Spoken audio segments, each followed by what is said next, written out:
there was a name floated last night in Condoleezza Rice. Your thoughts on that? Do you think that would be a good idea for this ticket? Well, I think Governor Romney is very lucky. He's got a lot of very good choices.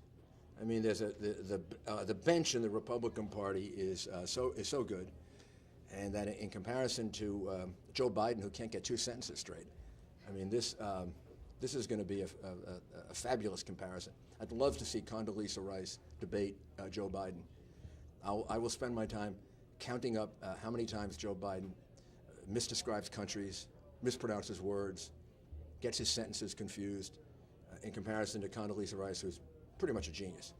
I mean, she'd be a great choice. Her experience on foreign policy, I think, would be something that would help Governor Romney. But so would Marco Rubio, so would Governor Pawlenty, so would Senator Portman, so would Governor McDonnell. I mean, they'd all be excellent choices, and I've left out, 4 or 5 others. You obviously are someone that has had issues with your party because of your stance on some social issues, right, which people are saying disqualifies Condoleezza Rice. Do you think that's a fair assessment because of her stance on abortion and things like that?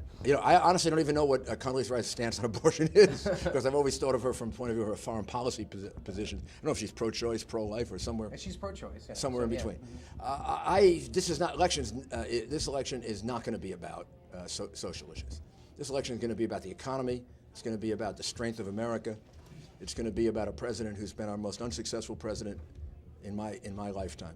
Our economy has never been as bad as it is right now. I didn't live through the Depression, so I don't compare it to the Depression. But I've never seen an American president, whether it's Carter or Reagan or Bush or Eisenhower, or I've never seen a president mishandle our economy the way this man did. And I've never seen a president who whined so much. I mean, I find that distasteful when he is now, 3.5 years later, blaming things on George Bush. Gosh, if Ronald Reagan was doing that 3.5 years later and not talking about how he turned around America, American people would have thrown him out of office, and they should throw Obama out of office. You talk a lot about how there needs to be deep and significant cuts in the federal budget, that the federal budget's gotten so big, but then on the same token, you talk about how we can't cut defense, but that makes up such a big portion of the federal budget. It does not. You think it doesn't make anywhere near the portion the social spending makes, and it's not uncontrollable spending. The way our health care is uncontrollable spending, meaning it goes up 10%, you got to pay it. It goes up 20%, you've got to pay it. A president has to have priorities. I worked for Ronald Reagan. I think he was our greatest president in the last 60 years. Ronald Reagan refused to cut the military, but he cut our budget. Why? Because he had priorities. One of the priorities was the defense of America.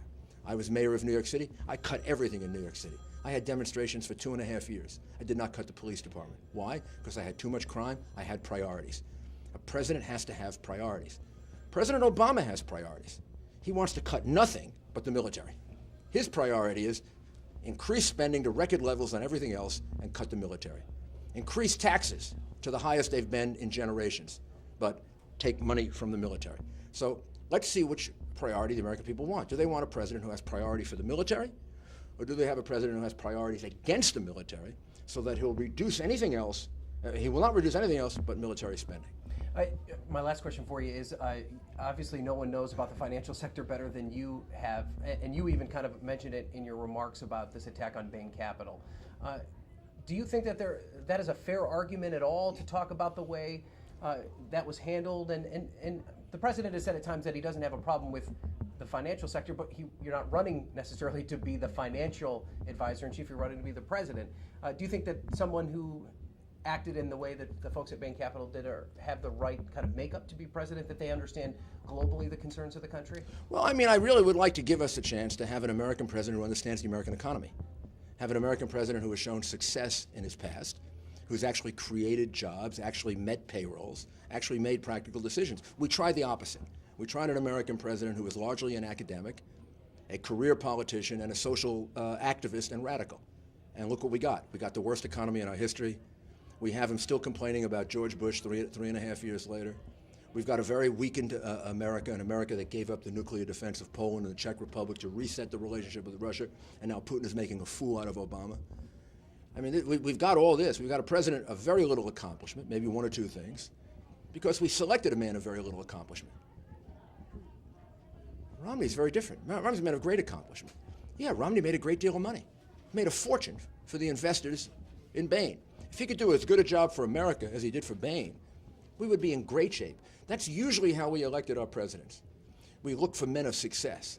We didn't look for men who were basically in the academic world, never had any practical experience, never really accomplished anything. I mean, Eisenhower had great accomplishments when he became president.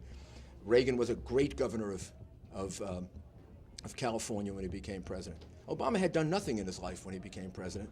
Basically, things had just been given to him. I mean, he was sort of the prince of the Senate and the most left-wing member of the Senate. And now we see the results of that. So let's go with a more traditional American approach to how we select a president. Which one of these two men has been more successful in their lives in the private sector? Well, by far, Mr. Romney. So let's give him a chance.